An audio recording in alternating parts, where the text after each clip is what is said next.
So I'm going to try go through this a little bit quick. Today is just a couple of small little tools to help people with stress and anxiety. I took an amazing course with Daphne Fatter. She's a PhD, and she encouraged that people that took this course share some of the information that she had passed on to us. Some of these things I'm already familiar with, as I have experienced them or utilized them myself. As well as learned about them in other forums. So today I'm going to talk about EMDR, which is eye movement desensitization reprocessing therapy. It's a lot of words, but basically I will get into that in a couple of minutes. I want to talk about some basic things to help during this time when people are stressed. So they're just simple things like limit your time to media, news media, social media, especially if it's stuff that is stressing you out.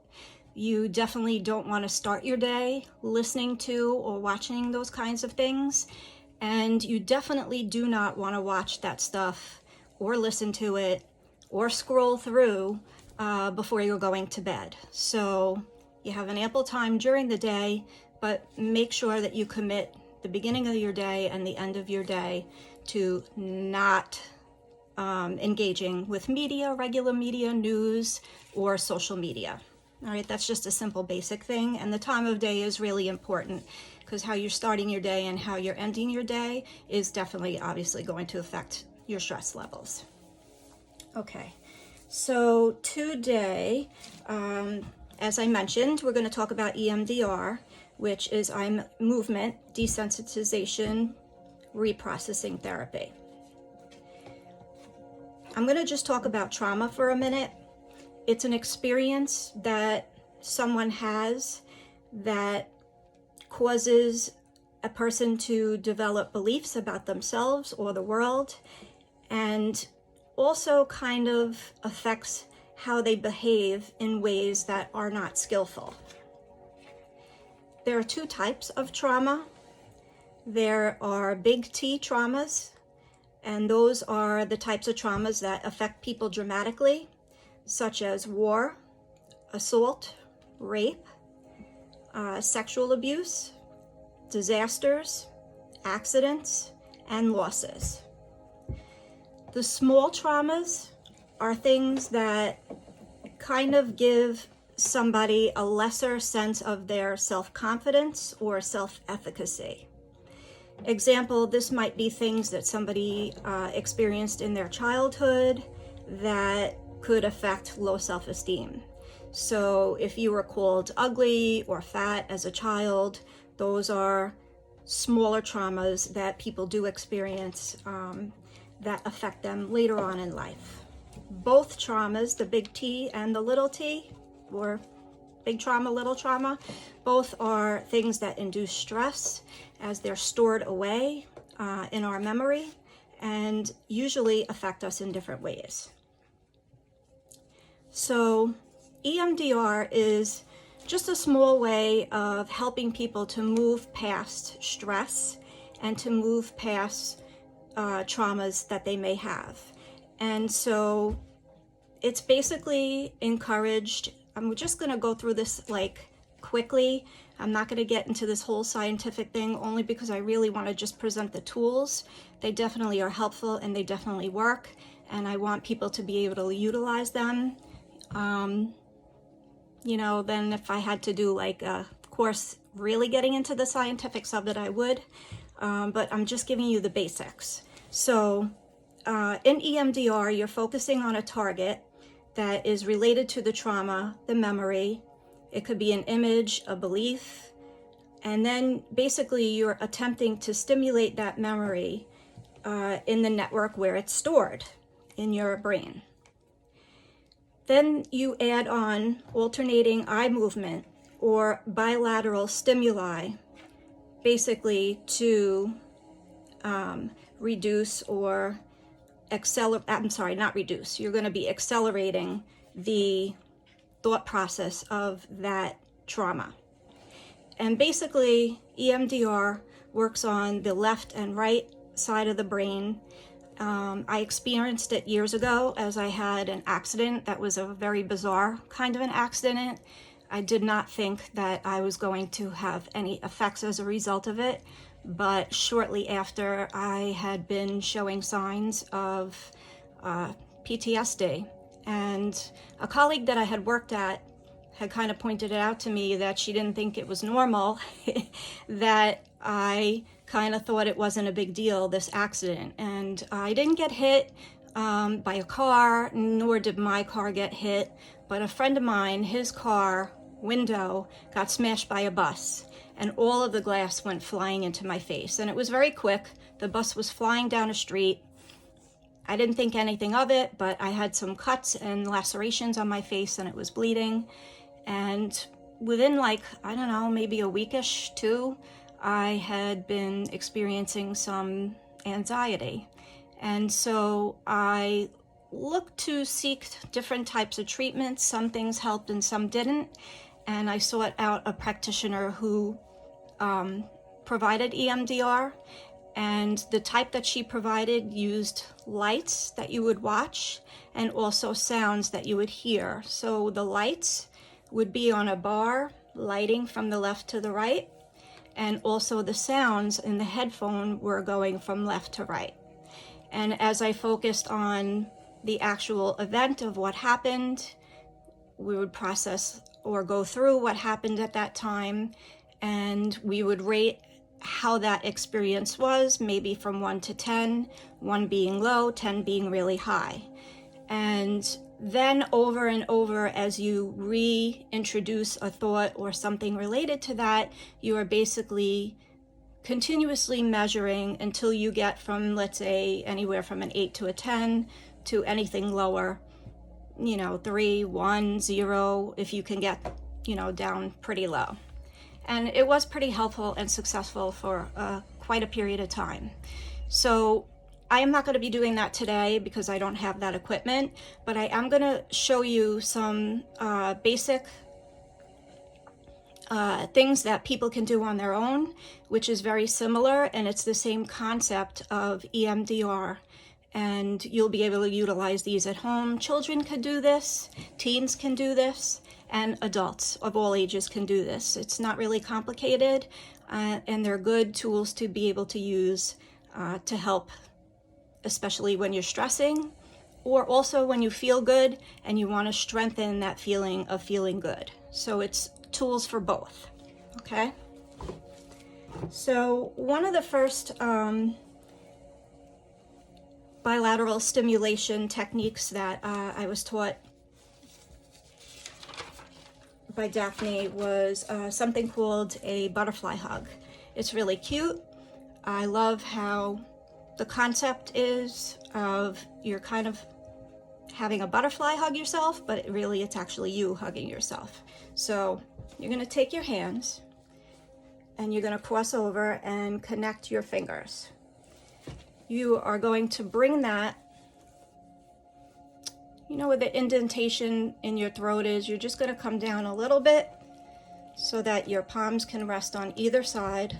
You're above your chest area, and you're going to slowly tap on the left, tap on the right. So this would be like a butterfly who's not really taking off, but just hanging out on a flower or someplace where they're really enjoying their time. You can close your eyes when you do this. Take a nice deep breath in through your nose and out through your mouth. And you just keep slowly tapping. That's pretty simple, right?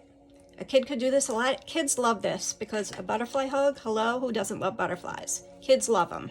Most of them do anyway. Okay. So that's one.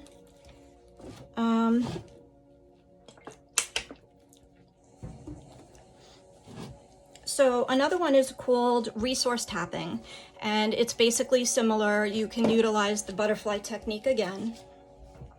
But basically this is for self-soothing, and this is only 6 to 12 taps, very slow. So you are basically, again, I encourage before you do any of these to just take a nice deep breath in and close your eyes. Breathe out through your mouth. So you're going to in through your nose and out through your mouth. And you're going to slowly count 1. You can do this, you don't have to say it out loud, but just count internally. 2, 3, 4, 5, 6, 7, 8, 9, and 10. You can do 12.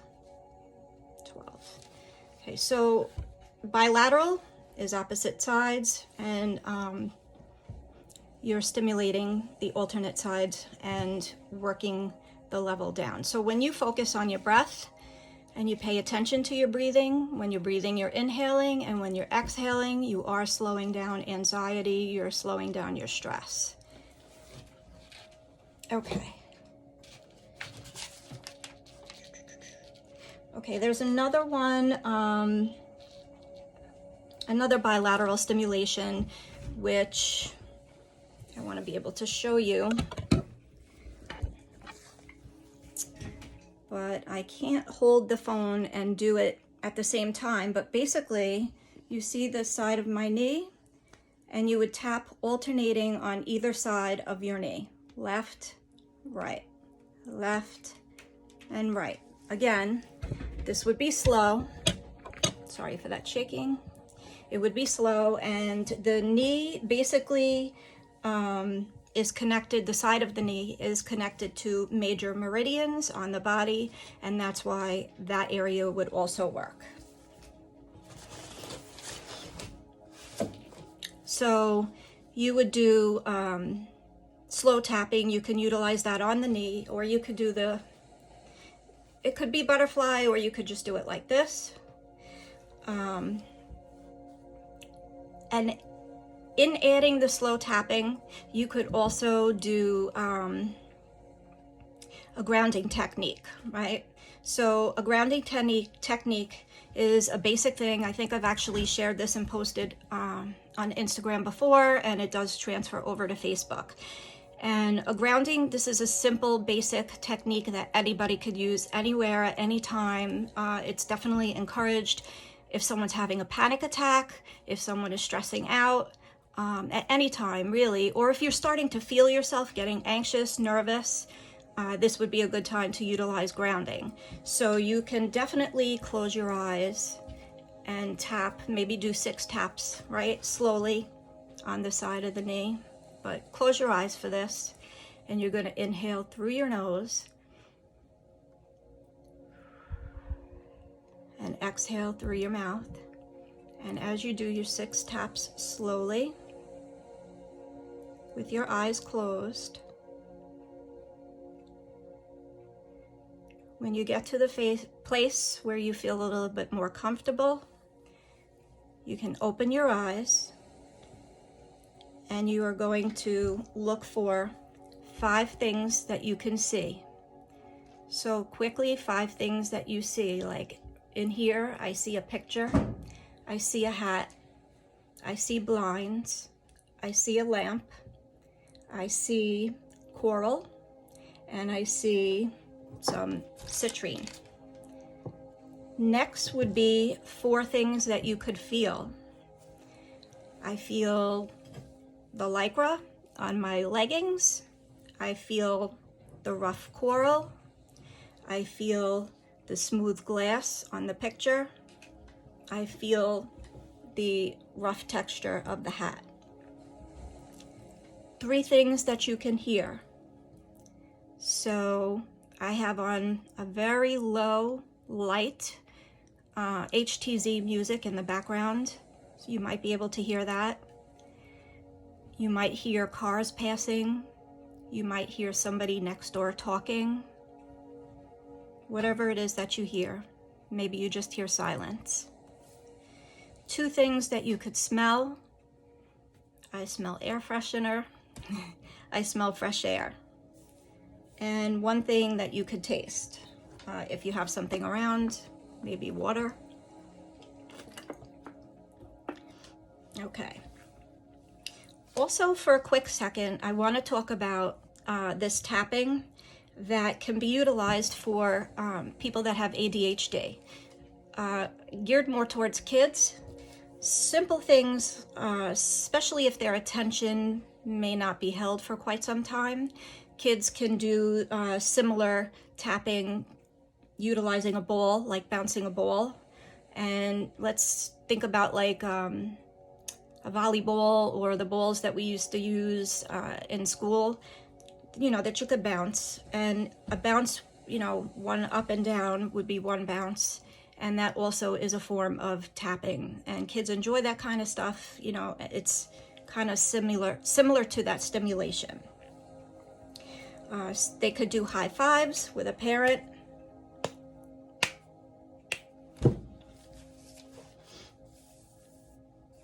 Okay, what else do I want to share with you today?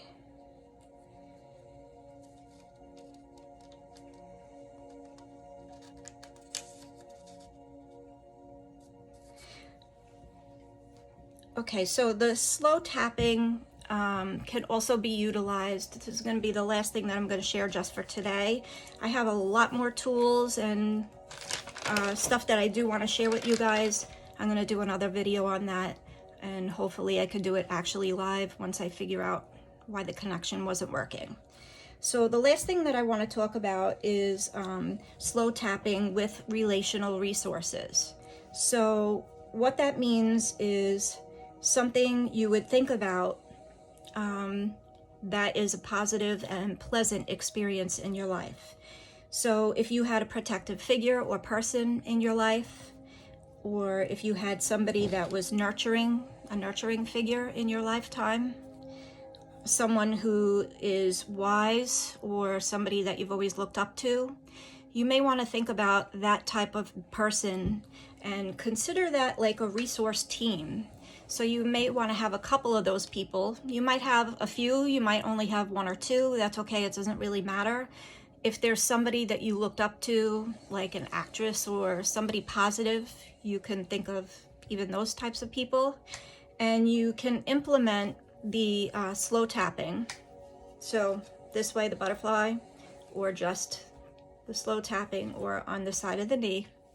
And also in that process with your eyes closed and breathing, paying attention to your breathing as you inhale and exhale, you would be thinking about that person or your team helping you to get through this stressful period of time. Also, for some people, maybe there's not necessarily a team, but you might relate to an animal or something in nature that makes you feel calm, or that you really enjoy or love. So my happy place or favorite spot is the beach, and listening to the waves, you know, just being able to close my eyes and hear that is always relaxing and soothing, or taking a walk at the shoreline of the water. All of those things are examples, right? If you work with horses or ride horses, just spending a time with a horse you're not talking to somebody and you're just interacting with an animal, and it's just another soothing way of engaging with nature. So that's nature, animals, and also for some people, they might have spiritual resources. So maybe you believe in God, maybe you believe in angels, maybe you believe in a religious figure, a deity, spirit animals. Any of these types of things are basically teams and tools that you're going to keep in your mind that you would utilize with the slow tapping, thinking about that person with your eyes closed, breathing in, inhaling through your nose, and exhaling through your mouth. So it's definitely something you want to utilize to calm yourself down. But also when you are feeling good, it is a good idea to engage in these techniques so that you can strengthen your feeling good. I hope that makes sense. If you have any questions, please inbox me and I will answer questions or respond by answering questions in a post. All right, so thank you for your time. Have a great day. And I will be making another video with some additional techniques. But right now, you have a couple that are excellent. And I wanted to just quickly talk about the music in the background. If you go to YouTube, you can search any kind of music, and eventually you will find something that resonates with you. So today I just searched anxiety music, HZ, for anxiety relief or stress relief. And so if you put that in, what HZ is also that bilateral stimulation type of effect. The music is being played at different frequencies, and it works again on the left and right side of the brain. Sometimes I utilize these at night if I'm having a hard time sleeping or can't get back to sleep. I will put on one of these videos and pretty much will fall asleep rather quickly. It doesn't take long.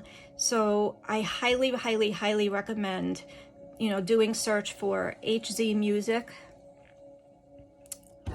You could put in anything. So there's music for literally everything. There are different frequencies for all types of things. There are frequencies for depression, anxiety, weight loss, pain relief, anger, post-traumatic stress disorder, you name it.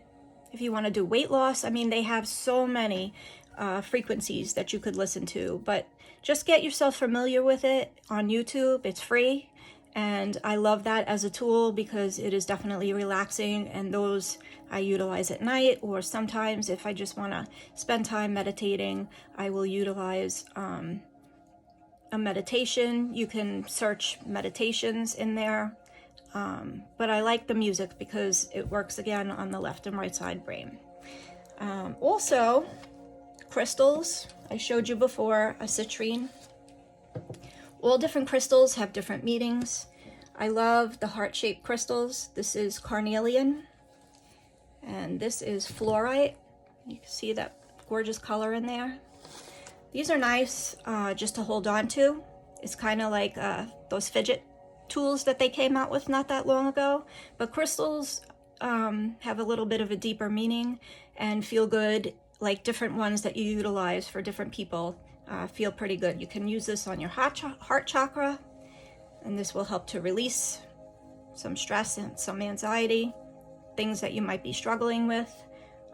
So I like the heart shape just because they're really kind of sweet and easy to hold on to. So that's it for today, and I hope you enjoyed this information. If you have any questions, just inbox me and I will get back to the questions, and I will be doing another video on some information. Have a great day.